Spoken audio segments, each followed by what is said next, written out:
Hi, welcome everyone, and welcome back to Transform Your Impact. My name is Alexa Henderson. It's so great to see you again today. Today we have an awesome human being on the show today. It's Shannon Algeo, coming from the West Coast. And in general, we're speaking to creatives, we're speaking to entrepreneurs, to business people, just people who have had a lot of success and are creating a big impact in the world, to the keys that have brought them happiness, that have allowed them to make a big impact in the world and to have an awesome life while doing it. So really, really happy to have you on the show today, Shannon. Welcome. Thank you for having me. I'm excited to be here. Thank you, Alexa. Awesome. Great. So yeah, let's talk about, so you are a life coach, you are a meditation teacher, you also speak all over the country, and you really support people to align with their vision and purpose. So I'd love to hear, some of what you're up to and what you do with your clients. Yeah, so I, have realized over the years, looking back on the last 10 years of my life and my career, that I have been given a lot of tools along the way that have helped me identify what my vision is for my life, what my purpose or my why is Shannon here on the planet, what that is, and resources to connect to my body, so that I'm not only engaging with my purpose from an intellectual, heady perspective, but I'm also engaging with my purpose from an embodied perspective and not perspective, an embodied experience of me being here on this earth in this body at this time.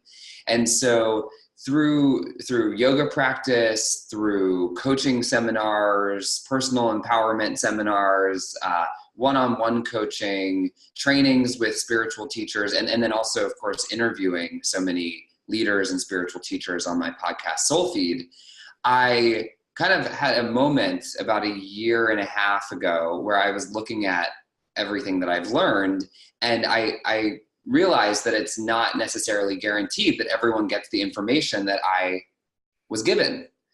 And yet I was taking it for granted because I just had integrated and implemented it in my life. So I put together a course called the Illuminate Your Purpose course. And it's a process of taking someone through and having them identify their vision, having them get into integrity with their word, which is like looking at how are my words shaping and creating my reality, using this idea that your word is your wand and we actually create with our words. Having the participants in the course look at what is your why statement. So what does your heart really care about? The heart is the emotional power center of the body. So when we put our emotions behind something intentionally, we actually have the power to generate and manifest more powerfully when we care about something. So having people articulate what is your why statement, setting specific goals, building confidence in yourself, looking at the relationship with money, looking at masculinity and femininity, and how the being and the doing, the action and the inaction, how to play with those energetic dynamics. So really taking kind of like an integrated and an intellectual approach to manifesting one's purpose. So how do you actually take your purpose in the world and then tangibly put it into an action plan that's aligned with your heart and your mind and your whole body? So that's kind of what I was given and how I digested all this information I was given, and I put it into a program that I could help people do the same with. That's so awesome. I love it. You really are supporting people to find their purpose, and that's like one of the main things that this whole interview series is about. Yeah, and I remember when I was so disconnected from my purpose. When I was 22, I decided I didn't want to do musical theater. I had just spent $160,000 on a BFA in musical theater. Wow. My family was like, "What? You don't want to do theater?" Like everyone was like, "You're not going to audition in New York." But I knew it wasn't my purpose, but I didn't know what my purpose was. And that was really terrifying to know. I was like, I knew so deeply that this was not it, but I did not have the clarity about what it was. And so there was this period of, thankfully, it was only about a year and a half of purposelessness. And it was one of the most toxic times of my life. I was lost. I got sick like every 2 months through that whole winter. I was getting sick over and over again. I was doing drugs. I was drinking too much. I was totally lost in New York City and trying to find my way. And I remember like being on the subway train in the winter. I was covered up in my coat and I was smashed in with all these people kind of packed like sardines on the train. Yep. And I remember like saying a prayer within myself. And I just said, I've got to be here for more than this. I've got to be here for a bigger calling than this. I know I'm here for more than this. At the time I was working as a host in a restaurant on the Upper West Side. And I was hanging up people's coats as the host, and I was hanging their lampshades that they were buying before brunch. And I was just like, there's more. And so for me, I feel like being connected to one's purpose is a health concern. It makes us well when we have purpose. And it starts to move us into contribution and into service in the world, which makes our society more well and more functional and more whole. So for me, this purpose work has really developed into my larger mission, which is I really believe that if more people are connected to their purpose, then we're going to be living in a more functional and well society. So true. Yeah. Tell us more. I want to hear more about this. Yeah. So yeah, I mean, that's my experience with myself. It doesn't mean that my life is amazing and easy all the time now. And that it doesn't mean that being an entrepreneur doesn't have challenges. And it doesn't mean that I had an imperfect life before and now I have a perfect life. That's certainly not the case. Someone asked me on an interview last week, so you had a moment of shadow and darkness that helped you find this way to the light. Can you tell us about that? And I was like, I was in shadow and darkness yesterday. This is life has got ups and downs and highs and lows. And I, as a human being, continue to have a full spectrum of colors on my emotional color palette. And I think it's so important that we don't paint these pictures of used to be a mess and now I have no problems. I think as leaders, there's been in the last couple of years, especially this kind of like narrative around that's how people are telling their stories. Mm-hmm. And I think it's false. It's a false misrepresentation of what it means to be human. I've interviewed really inspiring leaders. I've seen a lot of behind the scenes stuff. And what I know is that some of the most inspiring people have of course they're human. They have their tough moments. So I think it's really important to just acknowledge that. Yeah. I love to acknowledge that. And I am so passionate about helping people find their purpose because it brings you into this sense of I am of use to this world. I have something to do here. I want to be here. And if you think about it, when you're driven by a mission to be here and to do something and to help people, then you want to take care of yourself. You want to get good sleep. You want to meditate. You want to exercise. You want to eat well because you want to live. And I think when we're disconnected from our purpose, we feel like I don't have anything to contribute to this world. This world doesn't even need anything from me. And so then of course we begin to do toxic things to our bodies because we don't really care about our well-being because there's a disconnect between the realization of here I am and here the world is, and there's work to be done. And so I really feel very passionate about helping people find their work to be done. That's so awesome. Why do I want to be a contribution in the world? Like what opens up when somebody is a contribution in the world? Have you experienced? Yeah, I think, there's lots to explore there. There's this feeling of being larger than one's self.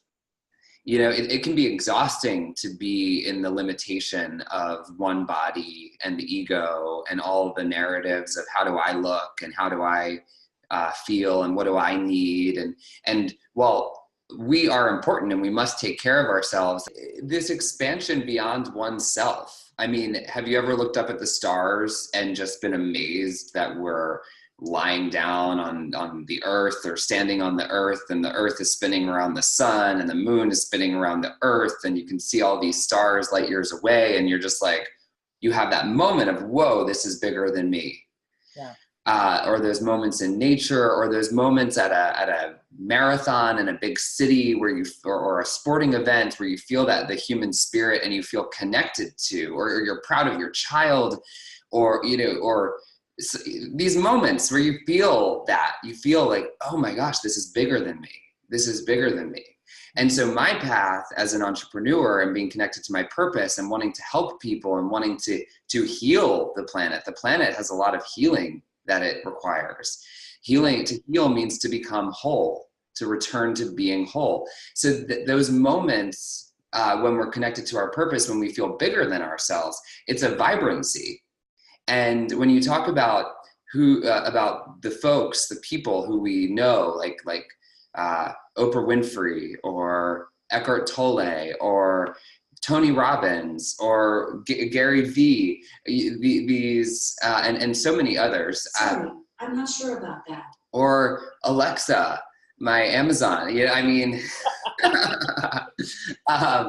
but these beings have an energy field that goes well beyond their physical bodies. So when we're talking about transform your impact, it's such a dichotomy, and it's like a paradox, because if you only focus on the outside world and transforming your impact or getting Instagram followers or making money, then you actually lose yourself and your connection. When I think of Oprah Winfrey, this is a woman who is very grounded in her connection to herself. She couldn't be this multi-billionaire, owns a TV network, has all these things happening around her. If she didn't have a strong connection to who she is, then she would be swept up in that.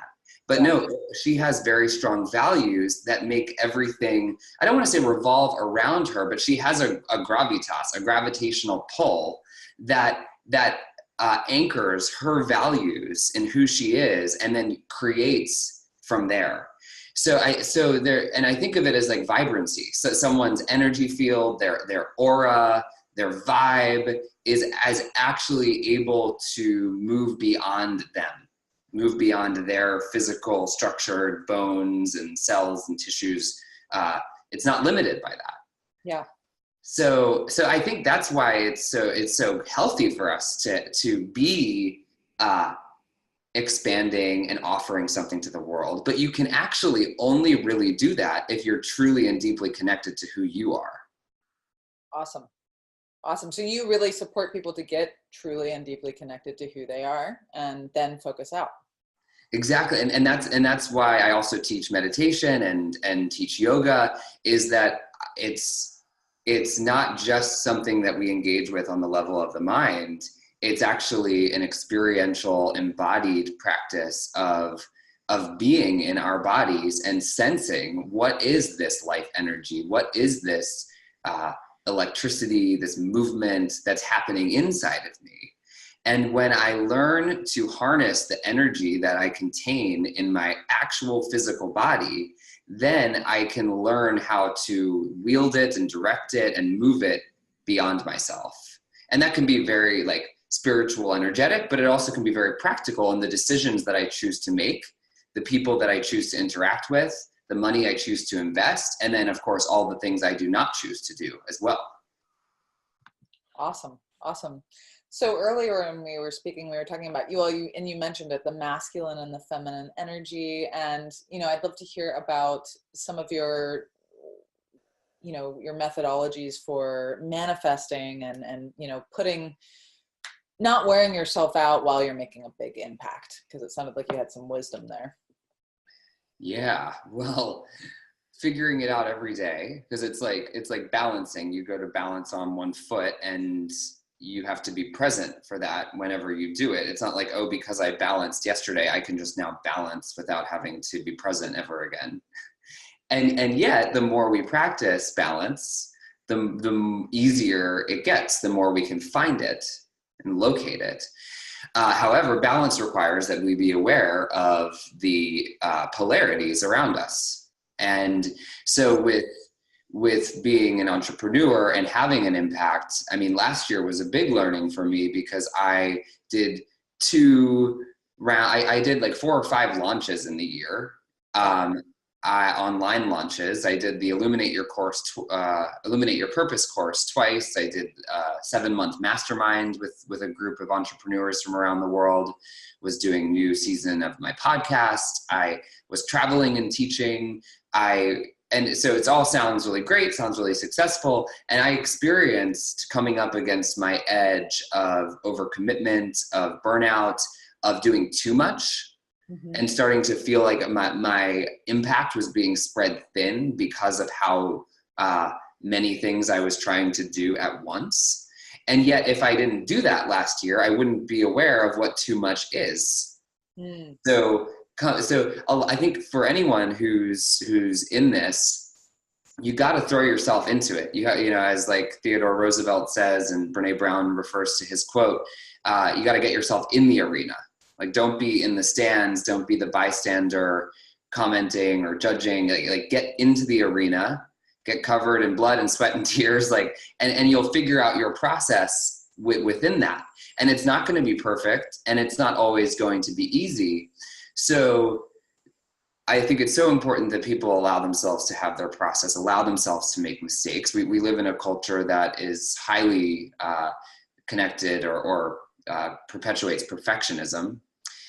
And the best lessons that we learn come from trying things and making mistakes. So, and then even deeper than that, or just, I guess, another facet of that is being aware of the masculine and feminine energy, like you mentioned. So when you think about masculine energy, and again, these are 2 polarities, and none of us, it's not that men are masculine and women are feminine. All of us have these energies within us, and they're constantly changing energies. And we're on kind of a spectrum, and based on who we're with or what kind of situation we're in, different things will come up for us. So, but traditionally we think of masculine energy as assertive. It's going out into the world. It's projecting itself. It has its eye on a target. It wants something. And it's like the sun. The sun is a masculine energy, like father, son. And then feminine energy is the space that is the container for something to be born in. So feminine energy is like the moon. It's water. It is open. It is attractive. So whereas masculine energy would have me go make that money, get that client, and be sort of more acquisitional, feminine energy is going to say, I'm going to attract what I want or what I'm aligned with to me, and I'm going to create the space for it to exist in my energy field. And there's not a right energy or a wrong energy, of course. There are just simply these energies. And when we're aware of, am I being super hyper masculine, which our culture is more rewarded for, then that leads to burnout. It also leads to decisions that are made based on quarterly earnings versus the well-being and health of our planet. It's more important to make this much money in a quarter than it is to look at the impact of making this much money in a quarter. So I think that there's a big shift happening in a valuing more the fact that we need balance, and we need to value the feminine energy, the attractive energy, the spacious energy.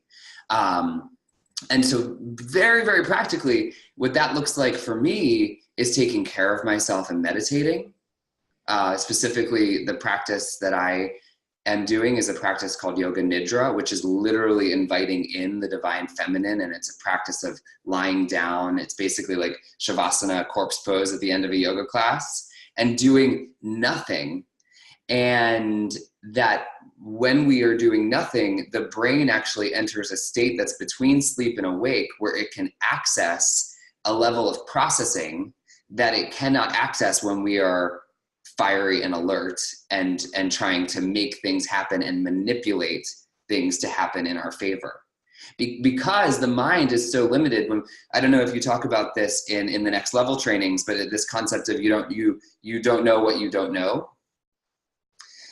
Yeah. So the I'm just gonna say, but if this video doesn't record me unless I'm speaking, so I am gonna say yes, we do talk about that. Yes. Tell us more about that. Yes. So basically, we favor the mind. We think we know everything, right? This is why it's so powerful to practice humility and to acknowledge that what my mind knows is such a sliver of the potential of knowledge of all that is happening in this world. So this acknowledgement of actually maybe not in through the practice of non-doing, I could allow my nervous system my brain to settle and become available and open, like that spacious feminine energy. And I might, because I'm not trying to hone in and focus and zoom in like this, I'm actually opening, and then I might get a hit of inspiration, and it might come out of nowhere, and it does come out of non-doing. And then from that space, I can say, I know exactly what I need to do, and I'm going to do it effortlessly. And so then that's when someone's energy becomes very directed and steady, potentially even masculine, but it's not coming from this hyperactive, desperate, this kind of hyperactive state. It's coming from I am choosing to take action now because I've gone into the depth of my wisdom and I know exactly what I need to do here. Sounds amazing and wise, and we get to be incorporating more of that into our society. What would the world look like if we were taking time to replenish and get in touch with, a bigger consciousness? I know that I'm trying to figure that out, and starting with myself, what would I look like if I really committed to this practice every day and really integrated it into my life. And so it starts with, I think all of us use yourself as an experiment, as a guinea pig, because when you want to have an impact in the world, I personally live by this value. If I'm not doing it, then how can I teach it to someone else? If I'm not embodying it, I guess a better way to say it is when I am embodying it, then the transmission of energy is more accurate, it's more pure, and people are so smart. Everyone is so intelligent when they tap into their intuition. They know when you're real. They know when you're practicing what you preach. Awesome. So I hear you have a wonderful gift for our viewers today. Yes. So actually this is perfect because the gift itself is a yoga nidra meditation.